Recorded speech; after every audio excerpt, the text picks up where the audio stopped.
Tuesday, November 16th, 2021, 6:10 a.m., room S5, Orchid Hibiscus Guesthouse, Sukhothai, Thailand. Here it is, my last day in Sukhothai. Today I'm riding my scooter to Tak City, where I'll be spending the night at the SOHO boutique hotel once more, thanks to a donation from a mystery benefactor. I don't feel like I got the full Sukhothai experience. I'd have to spend another week here to feel like I got to know the town itself. There is so much I still haven't seen. But life pressures prevent that. I have to go to the immigration office in Mae Sot tomorrow to get my visa stamp. I have no choice but to leave. I thought about turning today into a small adventure. I could ride my scooter through the countryside to the north of the main highway, or head south and go around and alongside that mountain range. I might still do one of those two things.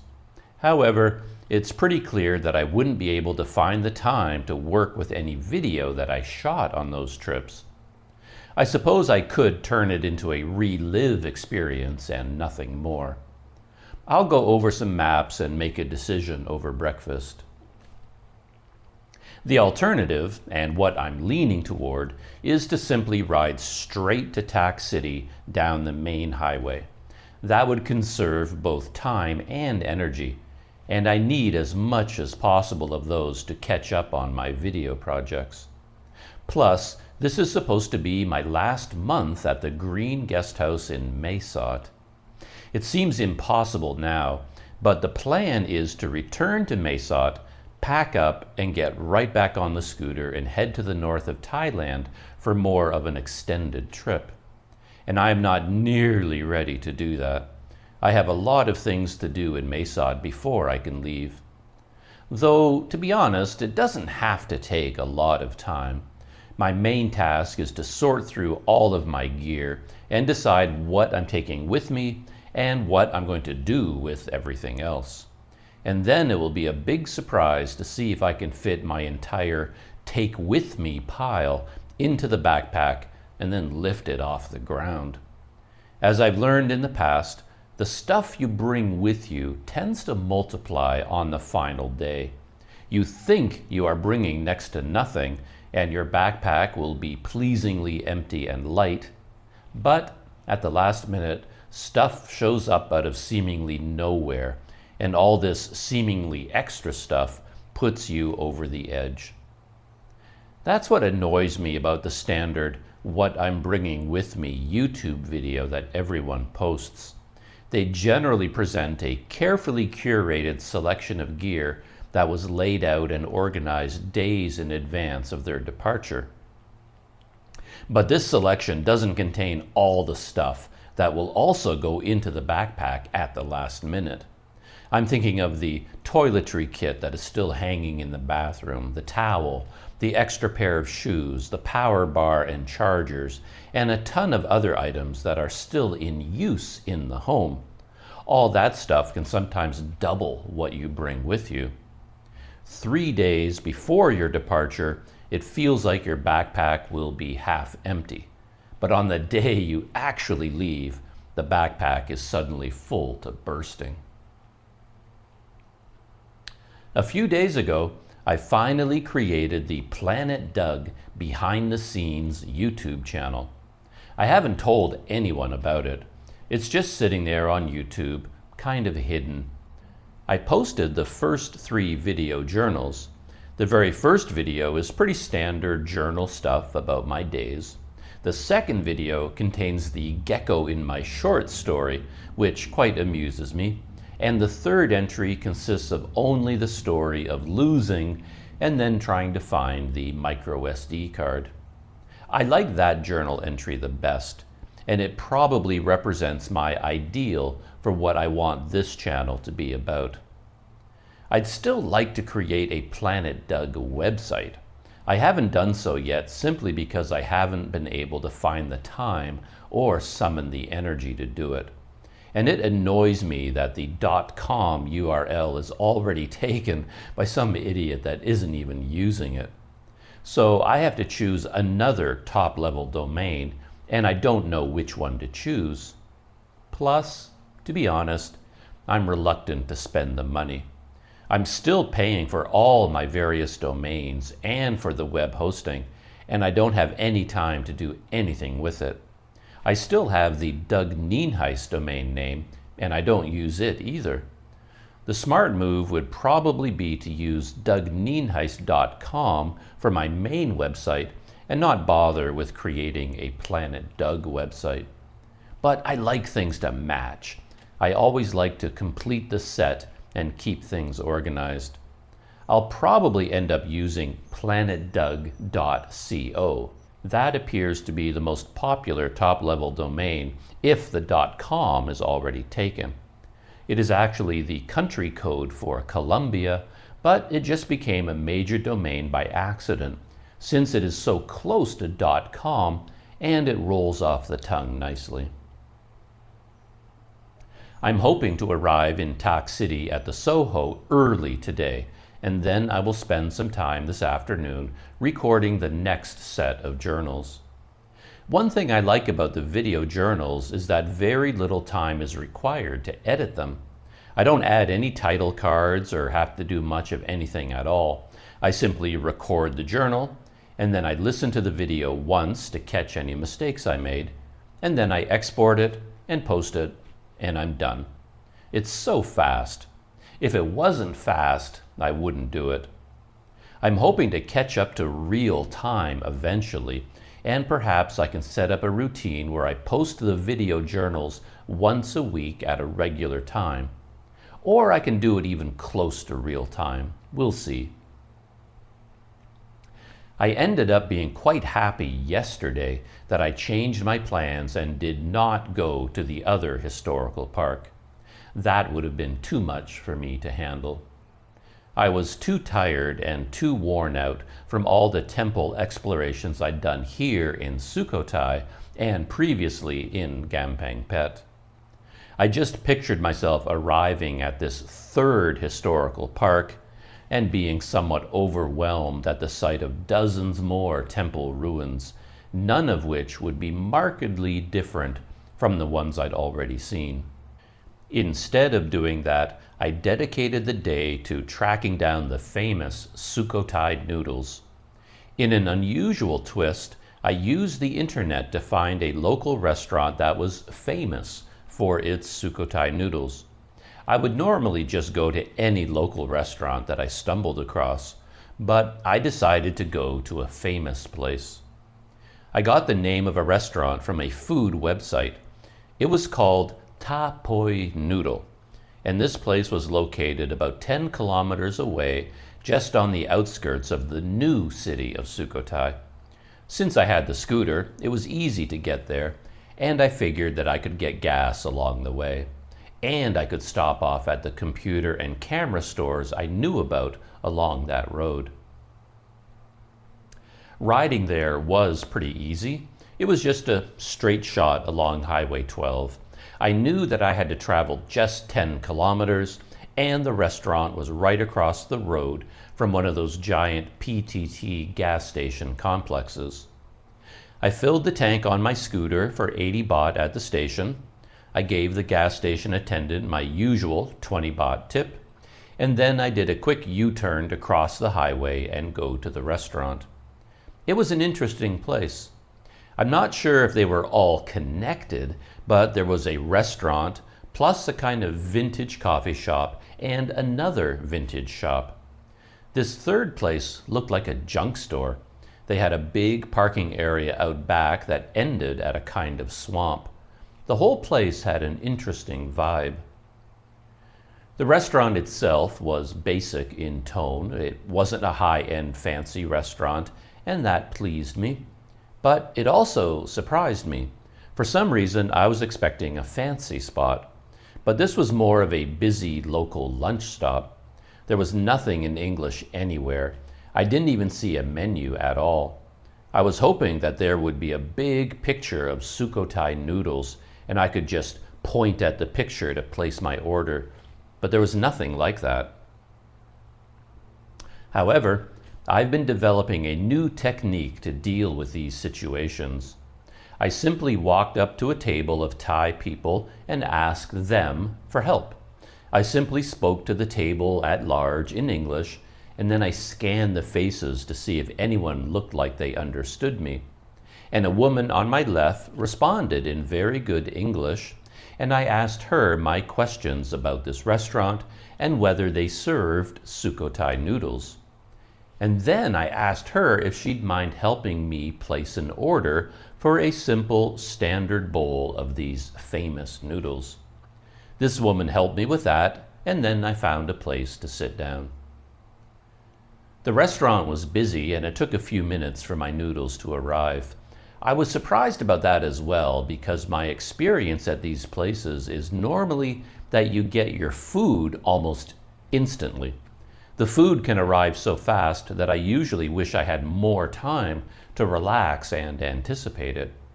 I don't want it to show up at my table so quickly. But it took enough time here that the woman who helped me place my order actually came over and told me that I would have to wait a few minutes. The bowl of noodles didn't seem that special to me when it finally arrived.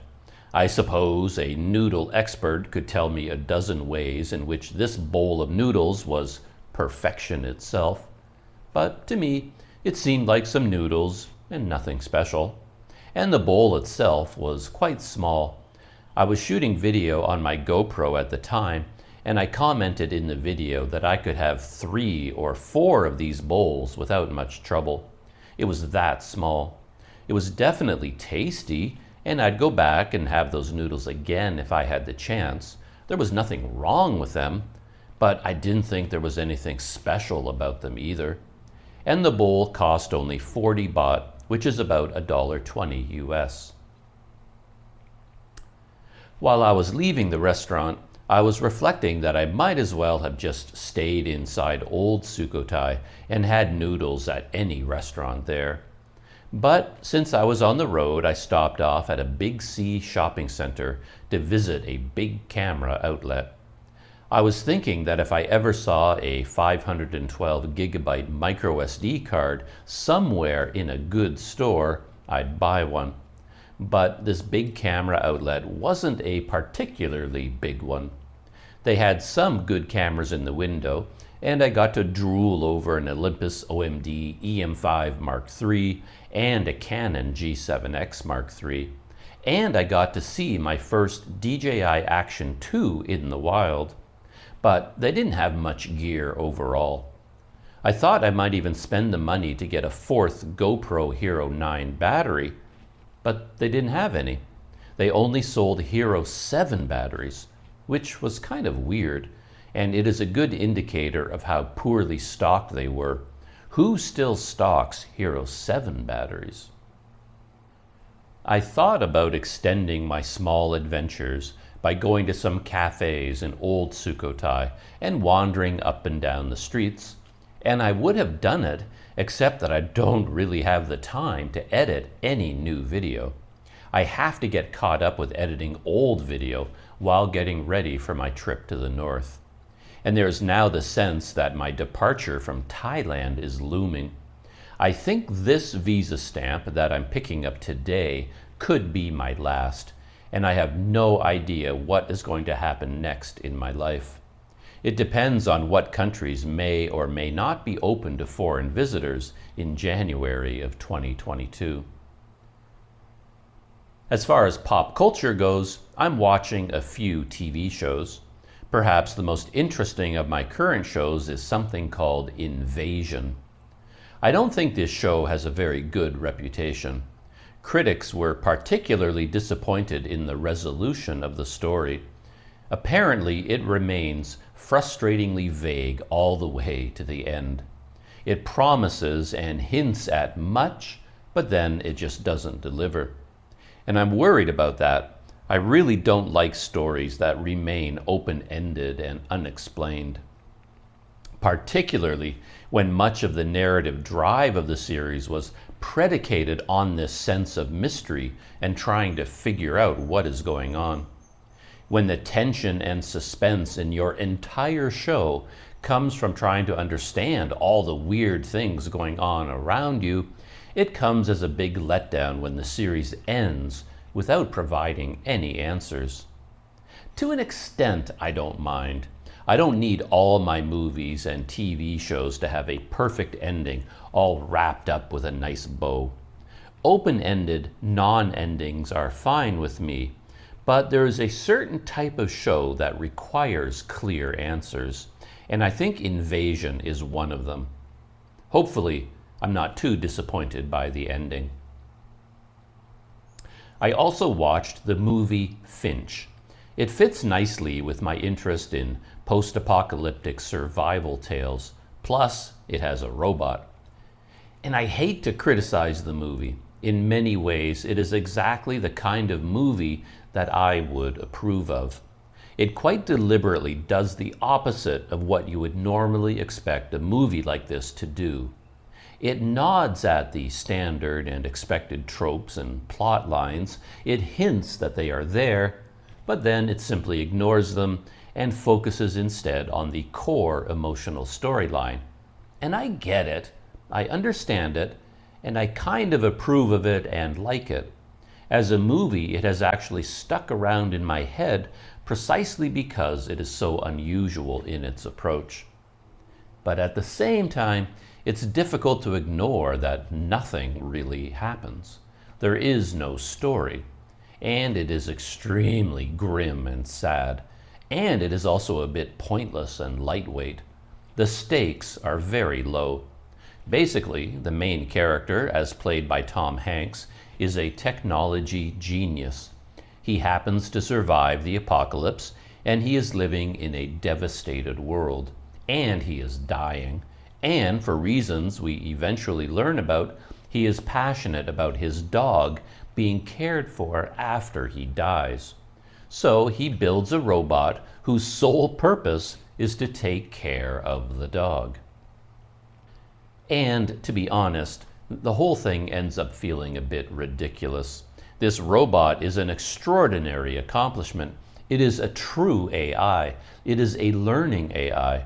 It appears to be self-powering and has an unlimited power source. It is super strong and super intelligent. It is, truly, probably the greatest human achievement in all of history. And yet, it was built with a can opener in its chest because its sole purpose is to take care of one dog. It has all that power and intelligence, and it is designed to open cans of dog food and play fetch with a dog. And I understand that this dog is important to Tom Hanks. Caring for the dog is his way of atoning for a major failing in his life. Through cowardice, he allowed 2 people to die, and he feels guilty about that, and caring for this dog is his way of making up for that failure. And I get it, but still, these are very low stakes. The entire human race is on the brink of being wiped out. The planet is a wasteland populated by savages. And you'd think that if you could build super powerful, super intelligent androids, they could do more for the human race than just open cans of dog food. The whole thing felt kind of empty and pointless. And I do admire the discipline the filmmakers displayed in not following the usual tropes, yet they kind of hinted that the tropes were coming. So as a viewer, I was a bit disappointed when nothing happened. What I mean is that there was clear foreshadowing that Tom Hanks was going to be in danger when they went on their road trip.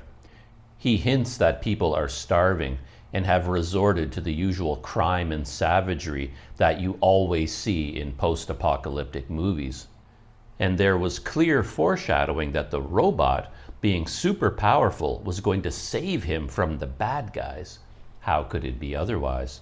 And I was looking forward to the inevitable scene when the bad guys capture Tom Hanks and are about to kill him and steal his motorhome and his food, and then the robot was going to appear out of nowhere and effortlessly toss the bad guys around like they were children and beat them up or kill them.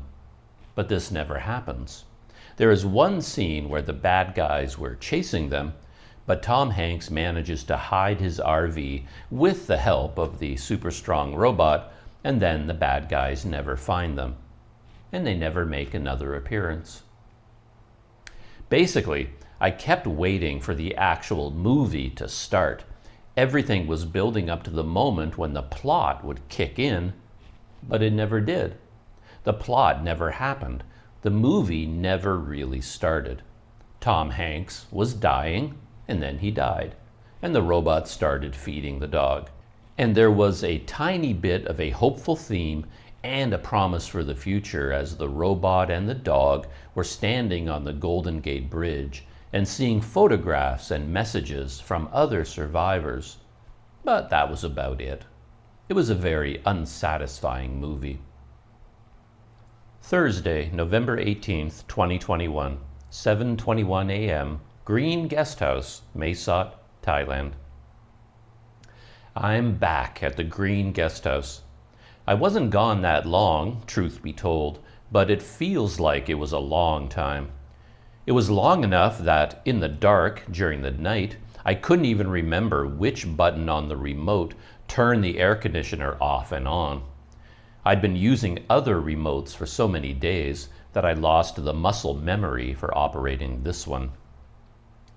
I had an amazing day at the SOHO boutique hotel. I decided to abandon any thoughts of small adventures when I left Sukhothai. I simply got on the main highway and drove at a good pace. I felt good during the trip.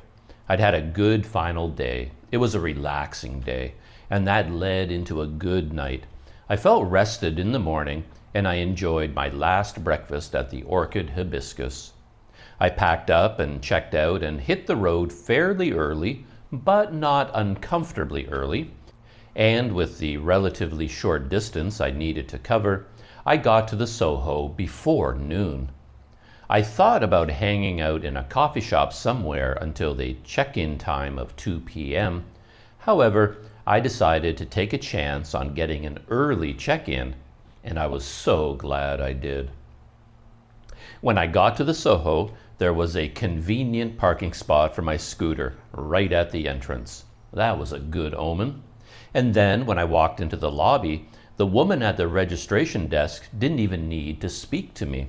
At first, I thought she had some other work to do, and I just stood there and waited patiently for her to finish her work and then turn to me.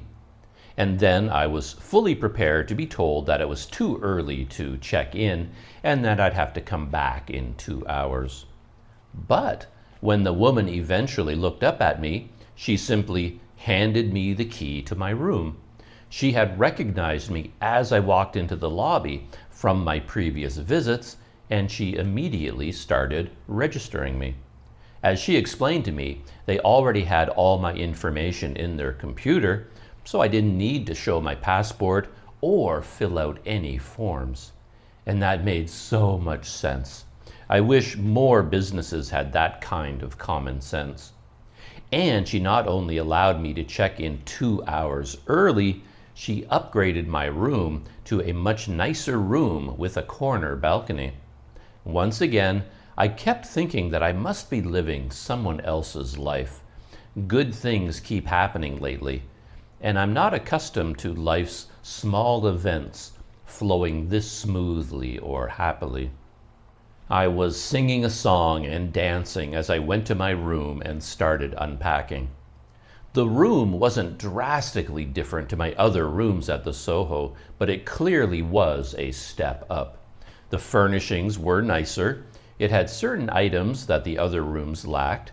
The fridge was twice as big, for example, and there was a nice floor lamp beside the bed. And this floor lamp had a foot-activated button for turning it on and off. Foot-activated buttons make so much sense. It is one of those things that I'm astonished isn't found everywhere. Everything in the world should have foot-activated switches as far as I am concerned. They're so convenient. It's a small thing, but it makes a big difference in the user experience. Because I had kind of taken the previous day off and recharged my batteries, and because I had ridden straight to the SOHO, I was full of energy and feeling extremely happy. After I'd unpacked, I set up a chair in a nice spot and I started recording the next set of journal entries. I'd put that task on my to-do list, and it was the first thing I wanted to do. I recorded using the Pocket 2 since it has a better sensor than the GoPro, and the Mimo app works so well. I like being able to monitor everything on the phone. However, I ran into a problem with battery life. The battery ran out long before I was done, and I thought I could just plug in a power source and keep recording, but the Pocket 2 won't allow that. So I had no choice but to plug in the camera and wait for the battery to fully recharge before I could finish what I was doing. That was annoying. But I eventually got it done, and then I moved on to start editing videos. I finished a couple of relive videos, and then I started working on the video about my visit to the forest district of the historical park in Gampang Phet. That experience took place a long time ago, and it is embarrassing that I'm only getting around to editing the video now. But that isn't out of laziness. I've been working as hard as I possibly can, but I still haven't been able to find the time to finish the video. I ended up working until around 11 at night, and then, for some reason, I didn't get the good night of sleep that I was expecting. I love the beds at the SOHO, and the room was so comfortable that I thought I would sleep like an angel. But that didn't happen. Not only did I not sleep well, I had dreams about zombies all night long. That was so weird. I hadn't seen any zombie movies. I'm not watching any zombie TV shows, so why was I dreaming about zombies for an entire night? I kept waking up from these dreams, and then when I fell back to sleep, another zombie dream would start. I don't know that they were particularly scary dreams. They felt somewhat ordinary to me. They were just dreams that happened to be about zombies trying to eat me. But I wasn't scared in the dreams. They were more stressful than scary. But the end result was that I was exhausted in the morning. That was unfortunate because I was looking forward to a great day on the road. All I had to do was pack up, have breakfast at the SOHO, and then ride my scooter along that gorgeous mountain road to Mae Sot. If I got to Mae Sot early enough, I was going to ride straight to immigration and get my visa stamp. The only break I was planning was to stop at the coffee shop at the Musser Market. And I wasn't going to record the trip on my GoPro at all. I wasn't going to vlog the day. I was just going to relax and enjoy it. And I did end up enjoying the day, just not as much as I could have. I was just too tired to really have a song in my heart. Breakfast was different from last time. In fact, breakfast at the SOHO keeps evolving. On my first visit, I was directed to the Awake Owl Cafe, and I had my breakfast inside this nice coffee shop. On my second visit, they had opened up a large dining area adjacent to the hotel lobby. I assumed they had more guests, and they needed the extra space to accommodate them all. And the breakfast was a combination of table service and self-service.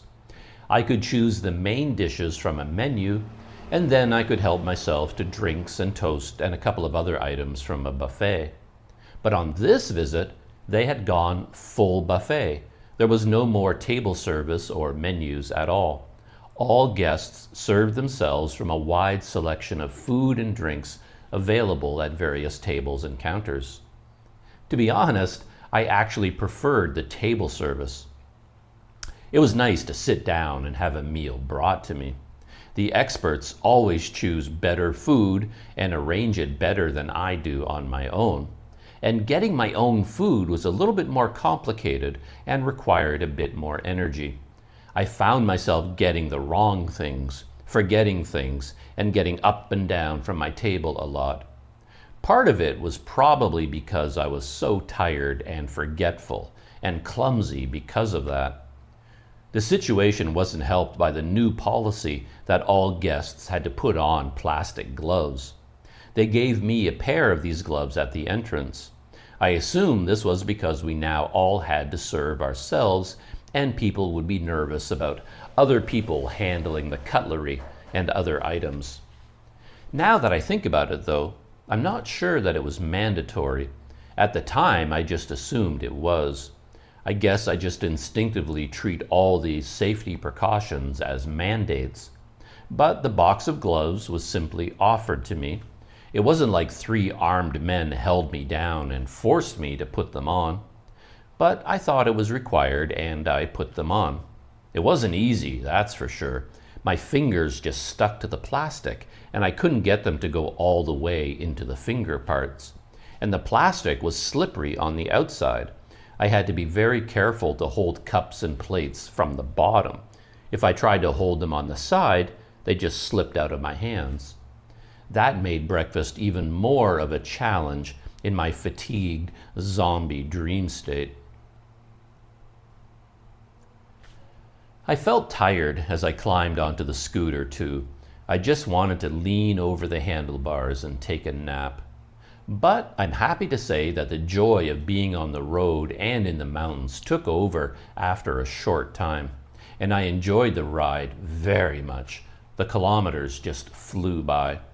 I didn't enjoy my coffee at the Mooser Market quite as much as I'd hoped, but it was still welcome. It had been surprisingly cold in the early morning again, and the skies were heavily overcast. The air was moist and chilly. There was even a bit of rain, and I was shivering with the cold when I pulled in at the Mooser Market. The hot latte warmed me up. The same friendly woman was working at the counter, and I told her about how I'd gone to her village, but I hadn't been able to see any coffee plants or coffee farms anywhere. She told me that her family's coffee farm was a bit hidden. It was near the temple, but you couldn't really see it from the road. She offered to take me there herself someday if I ever come back. That was nice of her. I appreciate the beauty and the fun of that mountain road more and more each time I ride it. I used to think that it was a no-brainer that taking the small mountain road from Mae Ramat was the better choice. But this main highway has a lot of appeal. I've enjoyed all my trips on that highway quite a bit. There were still the remains of a few landslides here and there, and I saw one bad accident. A transport truck had taken a corner too fast, and it had clearly scraped along the cement barrier that separates the two halves of the divided highway, and then the whole trailer part had flipped over the divider. The trailer ended up on its side on the wrong side of the highway, and the truck itself had gone into the ditch on the other side. I can clearly imagine what the driver must have gone through as he realized he had come down the hill too fast and wasn't going to make it around the curve. And he was probably hoping and praying that the truck would just scrape along the divider but stay upright. And then he would have felt horror as he knew the truck was going to flip over. That must have been such an awful day. Lately, I keep thinking about those runaway emergency truck ramps. I took a close look at a bunch of them on my previous trips, and they always seem to be in poor condition. I don't know much about them or how they are supposed to work, but I imagine the idea was for a truck to be able to slow down gradually on a gradual incline without damaging itself. But the inclines always look so steep and the terrain so rough that running a truck into it didn't seem much different to me from simply slamming it into the ditch or into a normal mountainside. But on this trip, I noticed that they had been cleaned up. There had been some maintenance, and the slopes seemed less steep, and the surface of the sand or gravel was smooth. I guess the idea is that the trucks don't actually coast to a stop. They stop fast, but they do so by going into deep sand, and this stops the truck while minimizing the damage. But then they require a large crane to come and lift the truck out. I learned that by watching YouTube videos. I imagine that some individual out there got the credit for inventing this safety ramp for runaway trucks, but I haven't been able to find out how they were invented. And it turns out that there are quite a few different types. The ones on this highway use sand or gravel. It seems like there must be an interesting history to these things. I can imagine a certain number of truck crashes would have occurred on a particularly steep mountain road as the brakes failed on a variety of trucks. And then someone there must have come up with this idea to build some kind of ramp in the worst spots to prevent serious accidents. But there must have been a detailed cost-benefit analysis done. These ramps would be expensive, and they must have decided that enough accidents took place at this or that spot in order to justify the expense. But how many accidents would have to happen first before the decision is made? And then what kind of thought process goes into deciding exactly where to put the ramp? I'm willing to bet there is an interesting story there if you could track down all the information. There could even be one of those accidental discovery stories. Perhaps a truck driver was going through some steep mountain roads and his brakes failed, but as he was barreling down a steep incline, he spotted a side road leading off the highway, and he turned off the highway and managed to coast to a stop on that side road. And the idea of the emergency ramp would have been born. That could easily be how it happened. I arrived in Mae Sot early enough to go to immigration before they closed for lunch. I rode straight there without stopping at the guest house. I was a bit worried because I had applied for this visa extension much earlier than normal, and I was concerned that they would have adjusted the start date of the extension to match. And then I wouldn't get the full benefit of the 60 days. But everything worked out nicely. The women at the immigration office know me by sight, and they knew exactly why I was there. I simply had to hand over my passport, and they quickly stamped it and registered the changes in their computer. And I got my passport back. It was simple and fast. And I quickly checked the date, and I was relieved to see that this new visa extension expired on January 24th, which means that the extension dated from the original expiry date of my previous extension. I asked about the possibility of one more extension, and the clerk said that they didn't know yet. She said that there might be an announcement next week about whether the program will be continued or canceled. I continue to be in a kind of weird situation because I'm running out of money and I have no idea what I'm going to do next. People that I know send me links to encouraging news stories about countries opening up and borders reopening. But when you read the articles, your enthusiasm and optimism quickly gets dampened. The opening is always very limited and comes with extreme restrictions. It's not like on this or that date things just go back to normal. For example, there are stories that Malaysia will open to foreign tourists as of January 1st, 2022. But I think visitors will be limited in the amount of time they can stay and where they can go. They will have to be tracked everywhere, and they will have to book their trip through approved and registered travel agents. And they will have to have proof of insurance policies that cover treatment for COVID-19. And all of these can be major stumbling blocks for me. However, I seem to have developed a new philosophy on life. And I really like this philosophy. And looking back, I can see how not having this philosophy really caused problems.